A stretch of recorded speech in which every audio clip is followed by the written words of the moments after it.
সকালবেলা যদি পড়েন 3 বার আউযু বিল্লাহিস সামিল আলিম মিনাশ শাইতানির রাজিম 3 বার পড়ে সূরা হাশরের শেষ 3 আয়াত যদি তেলাওয়াত করেন, তাহলে আপনার জন্য আল্লাহ তাআলা 70,000 ফেরেশতা নিয়োগ করবে। সারা দিন তারা আপনার জন্য মাগফিরাতের দোয়া করবে। আর ওই দিন ইন্তেকাল করলে আল্লাহ তাআলা শহীদ হিসেবে আপনাকে কিয়ামতের দিন দাঁড় করাবে। আবার সন্ধ্যাবেলায় যদি পড়েন, সারা রাতের জন্য 70,000 ফেরেশতা মাগফিরাতের দোয়া করবে। ওই রাতে মারা গেলে শাহাদাতের মৃত্যু নসিব হয়ে যাবে। আযকারুস সাবাহি ওয়াল মাসা, সকাল সন্ধ্যার যে জিকির, এই জিকিরের অন্তর্ভুক্ত করে নেবেন এই ওয়াজিফাটা।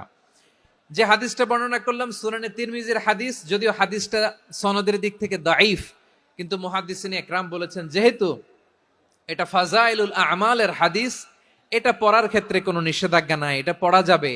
সো সকাল সন্ধ্যা যদি সুযোগ হয় এই ওয়াজিফাটা যেন আমরা পড়ি।